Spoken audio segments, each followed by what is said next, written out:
Hello, coaches. Welcome to the Coach C Basketball Analytics Podcast. Today, I want to step back a little and look at something that's been on my mind, not just how we teach the game, but how we teach through the game.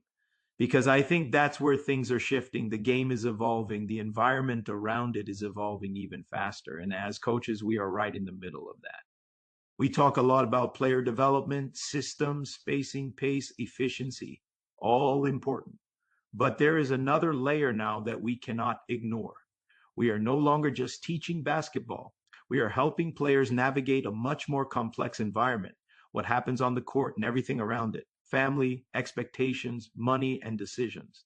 Maybe the role is to teach and to guide, to help players navigate this environment, and at the same time keep them grounded in what the game can still teach. Because the game still teaches discipline. It teaches accountability. It teaches how to respond to adversity, how to work within a structure, and when to create within it. That balance between structure and creativity is still at the core, but the context around it has changed.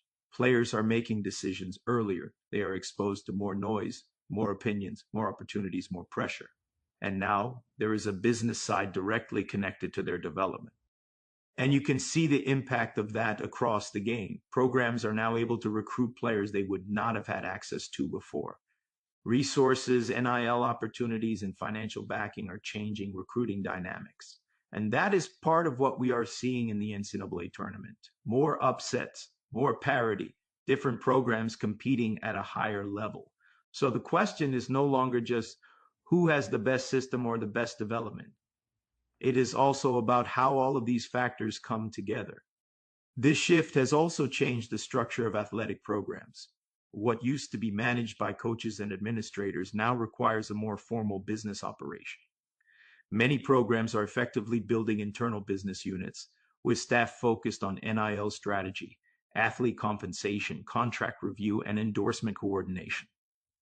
In some cases, this includes roles that mirror a CFO or a business operations lead, focused on financial oversight, compliance, and managing NIL opportunities. So what does that mean for us as coaches? It means we are not operating in the same environment we were in even a few years ago. In some ways, control is reduced, but responsibility is not. If anything, the responsibility increases because now we are helping our players make sense of a system that goes beyond the court. A system where decisions have financial, professional, and personal implications. And that is where guidance becomes critical. Not control. Guidance, helping them stay focused on their development, helping them understand timing, helping them see the long term, and also understanding that different coaching styles can still work in this environment. Some coaches will lean more into structure, others into empowerment. Some will operate more like program leaders, others more like teachers of the game. There is not one model, but there has to be clarity. Clarity in how we communicate, clarity in expectations, clarity in what we are trying to build. Because if we lose that, the noise takes over. And then we are no longer teaching through the game. We are just reacting to everything around it. So the question becomes, are we still teaching through the game or just reacting to everything around it? And this is also where you start to hear it from coaches. Some are questioning the role, some are stepping away, not because they don't love the game, but because the environment has changed. The control is different.